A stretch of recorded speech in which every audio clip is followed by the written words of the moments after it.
अस्सलाम वालेकुम नाजरीन। इस एपिसोड के आगाज में हम देखते हैं कि सुल्तान उरहान साहब अपने कमरे में मौजूद कुछ दस्तावेजात देख रहे होते हैं और उन्हीं में मसरूफ होते हैं। इस दौरान यगीत गुस्से के साथ उनकी जानब बढ़ रहा होता है, जबकि उसकी माँ दीदार खातून उसे सुल्तान के कमरे की जानब जाते हुए देखती है तो कहती यह दीवाना लड़का कहाँ जा रहा है और उसके पीछे आती है। जबकि इधर यगीत सुल्तान को सब कुछ बताने के लिए जा रहा होता है और दीदार खातून मुसलसल उसका पीछा कर रही होती है और वो जैसे ही सुल्तान के कमरे के करीब पहुंचता है, खलील पूछता खैरियत तो है यगीत साहब। यगीत कहता मैं अपने सुल्तान से मिलना चाहता हूँ। यह सुनकर दीदार खातून के रंग उड़ जाते हैं। खलील यगीत से कहता इंतजार करें और इजाजत लेकर अंदर चला जाता है। जबकि इधर दीदार खातून के पसीने छूट रहे होते हैं और वो कहती है कहीं ऐसा तो नहीं, यानी क्या वो सब कुछ सुल्तान को तो नहीं बताने जा रहा, और फौरन वहां से चली जाती है। और फिर अंदर खलील सुल्तान को बताता है यगीत साहब आपसे मिलना चाहते हैं मेरे सुल्तान, अगर आप चाहें तो मैं उसे कह दूं कि कल आए। उरहान साहब कहते खलील हमने आज तक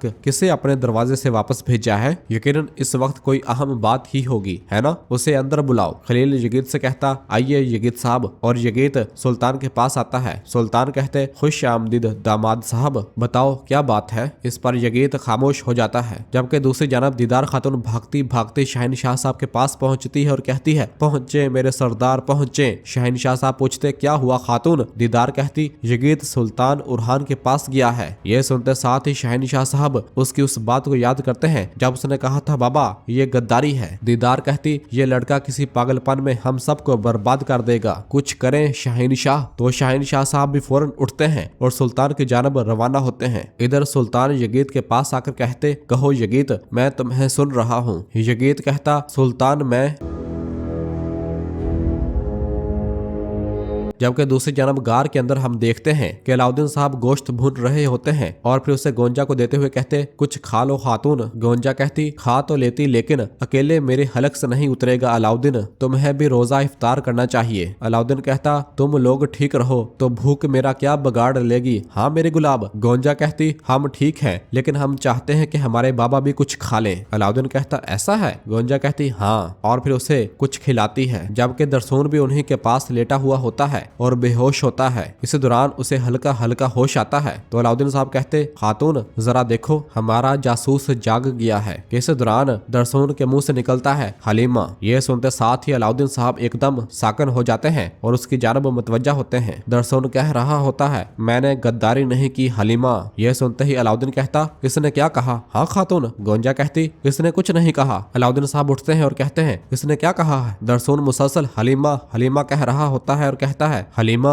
हलीमा। अलाउद्दीन साहब कहते खातून ये क्या कह रहा है, ये हलीमा कह रहा है। गोंजा कहते नहीं अलाउद्दीन। और फिर अलाउद्दीन साहब गुस्से से दरसून को गिरबान से पकड़कर उठाते हैं और कहते हैं उठो उठो खड़े हो जाओ, मेरी तरफ देखो, तुम मेरी बहन का नाम बड़बड़ा रहे हो। हाँ। गोंजा उन्हें रोकते हुए कहती अलाउद्दीन जरा रुको, लड़का जख्मी है। अलाउद्दीन साहब कहते कोई तो सी नहीं, ये वैसे भी थोड़ी देर में मर जाएगा। और फिर उसे झंझोड़ते हुए कहते मैं कह रहा हूँ उठो खड़े हो जाओ, मेरी तरफ देखो, तुम्हें मालूम है तुम क्या कह रहे हो। हाँ। तो गोंजा उन्हें रोकती और कहती है रुको अलाउद्दीन रुको। दरसून कहता मैंने कुछ नहीं कहा। गोंजा कहती दरसून तुम्हारे पास एक ही रास्ता है, सब कुछ बताओ। अलाउद्दीन साहब गुस्से से कहते उठो मैं तुम्हें यहीं मार डालूंगा, उठो। और फिर दरसून उठ खड़ा होता है और कहता है अलाउद्दीन साहब मैंने कोई जासूसी नहीं की, मैंने कुछ नहीं किया। अलाउद्दीन साहब निहायत गुस्से से कहते अगर तुमने जासूसी नहीं की तो तुमने इतना अरसा अपनी पहचान क्यों छुपाए रखी। दरसून कहता आप सरदारी को समझते हैं, अगर मैं कहता कि मैं कराची का सरदार हूँ तो आप मुझे अपने कबीले में ना आने देते।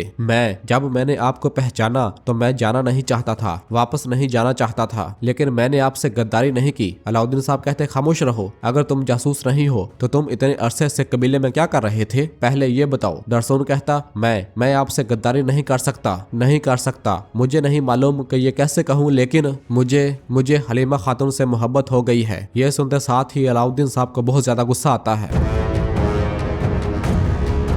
जबकि इधर बोरसा में यगीत सुल्तान को बताता है मेरा नाम यगीत है मेरे सुल्तान, लेकिन मैंने बहादुरी और जवान मर्दी आपसे ही सीखी है। आप हमेशा मेरे लिए बड़े भाई से बढ़कर रहे हैं। अब वक्त आ गया है कि आपने मुझे अपनी सबसे कीमती मताह अपनी बहन फातिमा खातून के लायक समझा है। इस पर सुल्तान कहते यगीत बगैर किसी हिचकिचाहट के अपनी बात कहो। तो यगीत बड़ी मुश्किल से कहता है मेरे सुल्तान बात यह है कि इस दौरान बाहर से शहनशाह साहब की आवाज आती है इजाजत है मेरे सुल्तान। उरहान साहब कहते, आइए शाहिनशाह साहब। शाहिनशाह साहब कमरे के अंदर दाखिल होते हैं और यगीत को देखते हैं। उरहान साहब कहते, शाहिनशाह साहब, मैं आपके बेटे यगीत की बात सुन रहा था। और फिर यगीत से कहते, अपनी बात मुकम्मल करो यगीत। शाहिनशाह साहब जिसके पसीने छूट रहे होते हैं यगीत की जानब देखता है। यगीत कहता, मेरे सुल्तान, मेरे बाबा शाहिनशाह साहब, और आपने हमारी शादी बोरसा में करने का फैसला किया है। यह सुनते साथ ही शाहिनशाह साहब सुख का सांस लेते हैं। यगीत कहता, यकीनन मेरा इरादा आपके हुक्म पर कोई बात करना नहीं है, लेकिन अगर आप मुनासिब समझें तो मेरा ख्याल है कि अगर हमारी शादी मरहूम उस्मान साहब की यादों के साए में कबीले में हो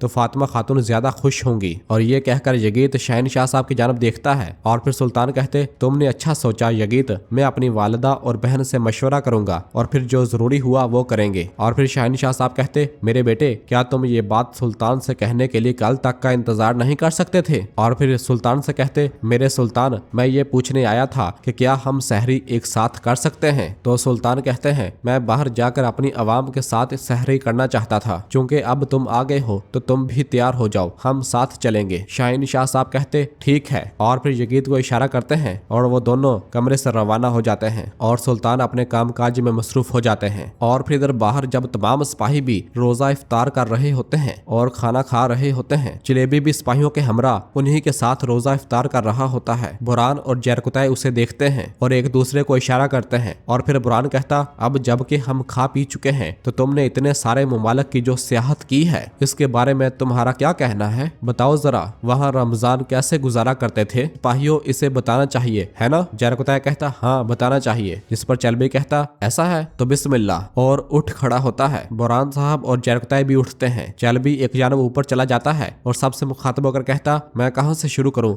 और किससे बताऊं? मिस्र की बात करूं या शाम की, सुल्तानिया की या फिर अस्फहान की, बल्कि बुखारा या अर्ज़े रोम या फिर कोनिया का जिक्र करूं? तो जरकुतै फौरन भागता हुआ उसके पास चला जाता है और कहता है, मेरे ख्याल में तुम्हारे पास बताने को कुछ खास नहीं है, बस बातों को घुमा रहे हो। इस पर सब सिपाही हंसने लग जाते हैं जबकि बुरहान भी अपना कपोज बजाने लग जाता है। और फिर चलबी कहता, तुम तो बस चरागाहों और खेमों तक महदूद हो। जरकुतै कहता, हम? चलबी कहता, और नहीं तो क्या, जैसे तुम शहरों के बारे में जानते होगे। जरकुतै कहता, लोग मुझे भी जलेबी कहते हैं और तुम्हें भी, तो फिर बताओ, हम तुम्हारी सियाहत के किस्से सुनना चाहते हैं। तो सब सिपाही कहते, हाँ सुनना चाहते हैं, हाँ सुनना चाहते हैं। जलेबी कहता, रमजान का लुत्फ सिर्फ अफ्तार के दस्तरखानों तक महदूद नहीं होता। काहिरा में एक जामिया मस्जिद है, एंदलस और तुर्कस्तान से उलमा वहाँ आते हैं और इल्मी मुनाजरे करते हैं। वो ऐसी बातें बताते हैं कि सुनकर इंसान दंग रह जाता है। जरकुतै कहता, इसकी क्या जरूरत है, जब हमें रोजा लगता है तो हम भाइयों के साथ कुश्ती लड़ना शुरू कर देते हैं, अगर तुम वो देखोगे तो हैरान रह जाओगे। यह सुनते साथ ही सिपाही भी हंसने लग जाते हैं। और फिर जलेबी कहता, मैंने इतने मुल्कों की सैर की तो क्या देखा भला, कोनिया में रोमी और अर्ज़े रोम में आर्मीनी रमजान की हुर्मत में दिन को कुछ नहीं खाते पीते थे। जरकुतै कहता, इतनी दूर जाने की क्या जरूरत है,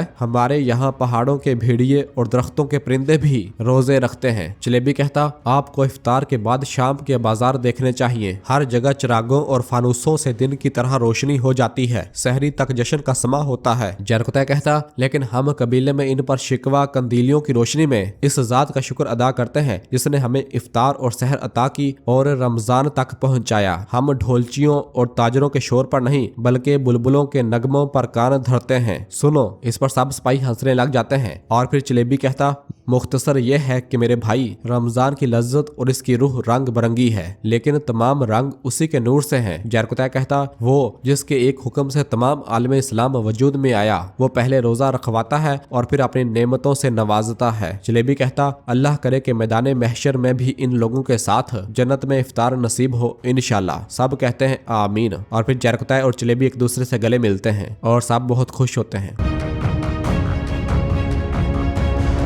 और नाजरीन, इसी जगह पर एपिसोड खत्म करते हैं। मिलते हैं बहुत जल्द अगली एपिसोड के साथ। वीडियो को लाइक कर दें और जिन दोस्तों ने अभी तक चैनल सब्सक्राइब नहीं किया वो जल्दी से चैनल सब्सक्राइब कर दें और बेल आइकन यानी घंटी वाले इशारे को भी प्रेस कर दें ताकि आने वाले एपिसोड्स आपको आसानी मिल सकें। दुआओं में याद रखें। अल्लाह हाफिज।